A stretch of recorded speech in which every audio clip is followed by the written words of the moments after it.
Namaskar, myself Seema Banerjee, counseling psychologist.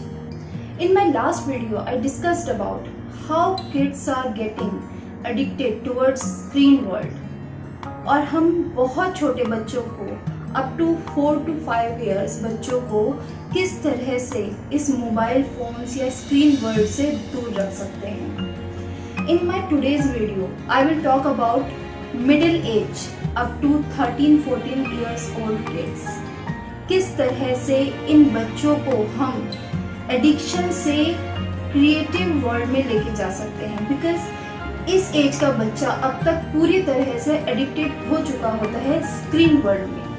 तो किस तरह से हम उसके एडिक्शन को क्रिएटिव वर्ल्ड में कन्वर्ट कर सकते हैं.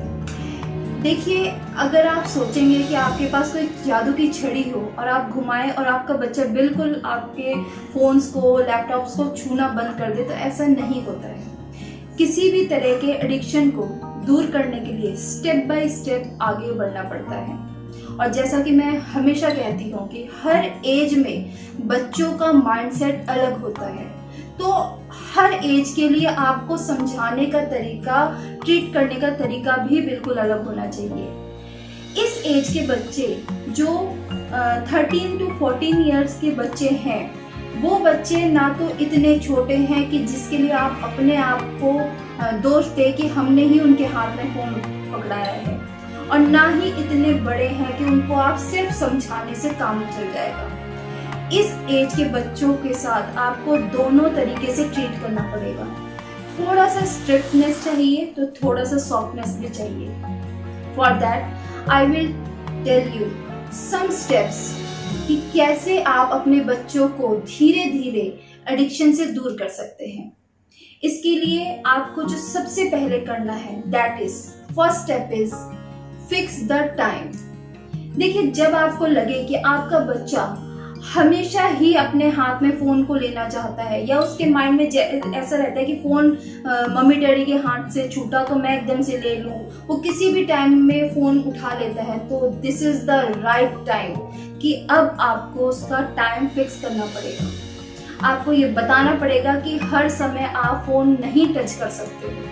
फिक्स करने का मतलब है कि आपको विद टाइमिंग उसको बताना पड़ेगा. 3 से 4 बजे तक देख सकते हो, 6 से 7 बजे तक देख सकते हो. 2 घंटे का टाइम उसके लिए फिक्स कीजिए कि आप इसी टाइम मोबाइल पकड़ोगे, इसके अलावा आप बिल्कुल फोन नहीं पकड़ोगे. एंड वन मोर थिंग, जिस टाइम उसका स्क्रीन टाइम हो, जिस टाइम वो फोन के समय हो, उस टाइम आप उसे किसी और काम में इंगेज भी नहीं करेंगे, क्योंकि आप जैसे ही उसे इंगेज करेंगे तो उसको एक वो मिल जाएगा कि मैंने तो अपना स्क्रीन आवर पूरा ही नहीं किया.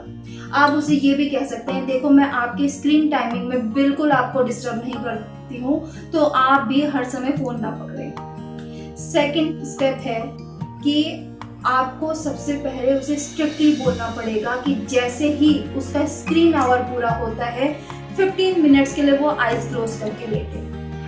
जब वो आईज क्लोज करके लेटेगा अपने 1 आवर के बाद, तो उसको खुद एक रिलैक्स फील होगा, उसकी आईज में एक रिलैक्सेशन का फीलिंग आएगी, जिससे उसे ये पता चलेगा कि 1 घंटे में उसकी आईज में कितना स्ट्रेन पड़ा है. और आपके बिना कहे ही मोबाइल स्क्रीन के जो नुकसान है उसे पता चल जाएंगे.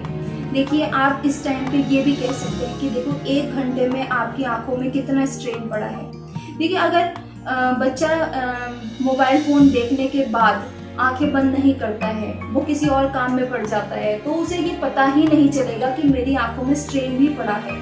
अगर वो रिलैक्स करेगा तो उसे खुद महसूस होगा कि मुझे कितना रिलीफ फील हो रहा है. इस टाइम आप उसे समझाइए कि देखो, जब 1 घंटे में आपकी आंखों में इतना जोर पड़ रहा है, तो आप जब सारा दिन देखते हो तो आपकी आंखों को कितना नुकसान हो रहा है. Now the time for third step, give them surprise gift. This is the time for softness. अब देखिए, आपने अभी तक तो थोड़ा स्ट्रिक्टनेस दिखाई है, अब टाइम है थोड़ा सा सॉफ्ट होने का. जब आपको लगे कि आपका बच्चा पूरा दिन मोबाइल फ़ोन ना लेकर अब सिर्फ दिन में 2 घंटे लेता है और आपके कहे अनुसार वो 15 मिनट्स का रेस्ट भी ले रहा है, अब आप उसे एक सरप्राइज गिफ्ट दे सकते हैं कि चलो तुमने मेरी बात सुनी है, तो अब मैं आपको एक सरप्राइज गिफ्ट के रूप में एक्स्ट्रा टाइम देती हूँ कि आप संडे में 1 घंटा आप एक्स्ट्रा देख सकते हो।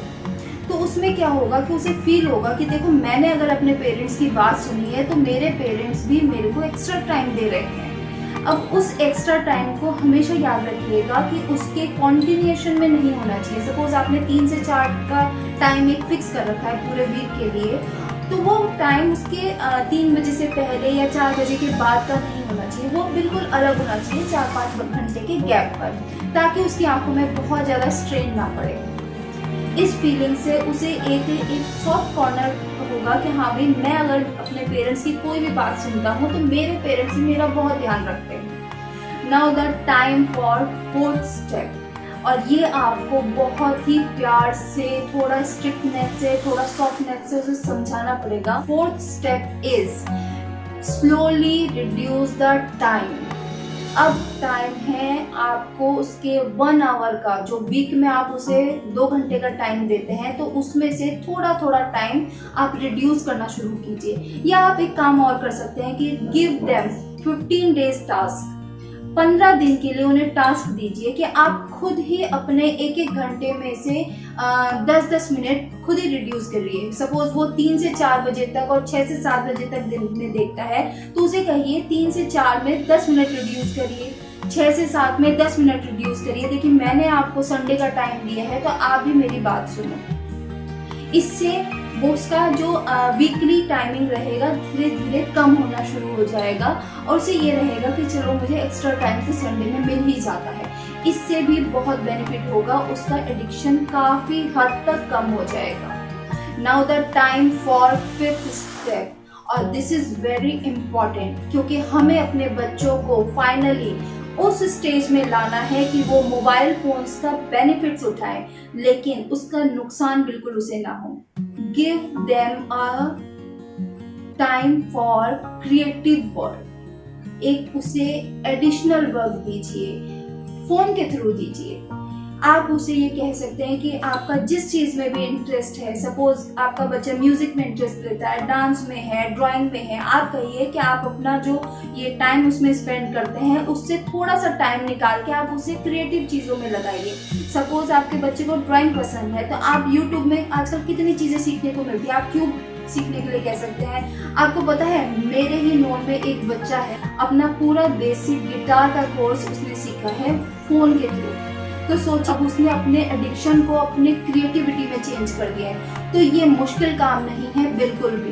तो आप अपने बच्चे को कहिए कि आप ड्राइंग में या म्यूजिक में या कुछ भी, जो भी उसे पसंद है, उस चीज़ में टाइम लगाए और अपने एडिक्शन को क्रिएटिविटी में चेंज करें। सो माय डियर पेरेंट्स, आप देखेंगे कि इन स्टेप बाय स्टेप से आपका बच्चा किस तरह से धीरे धीरे अपने एडिक्शन से दूर चला जाएगा और अपनी क्रिएटिविटी को बढ़ाएगा, जो उसके आगे के लिए बहुत बेनिफिशियल रहेगी। लेकिन हाँ, याद रखिए, ये सारा प्रोसेस धीरे धीरे ही होगा। अगर आप सोचे कि हाँ भाई 15 दिन के अंदर आपका बच्चा सब कुछ छोड़ के बिल्कुल क्रिएटिव बन जाए, वैसा भी नहीं होता है। Give them some time. So अगर आप मुझसे कुछ भी क्वेरीज करना चाहते हैं तो you can write in comment box. अगर आपको किसी भी टॉपिक में कुछ भी नॉलेज चाहिए, आप मुझे बता सकते हैं कमेंट बॉक्स में लिखकर। अगर आपको मेरा ये वीडियो पसंद आया तो please like it, share it, क्योंकि आपके शेयर से शायद बहुतों को फायदा हो। और अगर अभी तक आपने मेरा ये चैनल सब्सक्राइब नहीं किया है तो subscribe my channel and don't forget the bell icon, ताकि जब भी मैं अपना नया वीडियो डालूं तो वो उसका नोटिफिकेशन आप तक सबसे पहले पहुंचे। Thank you so much.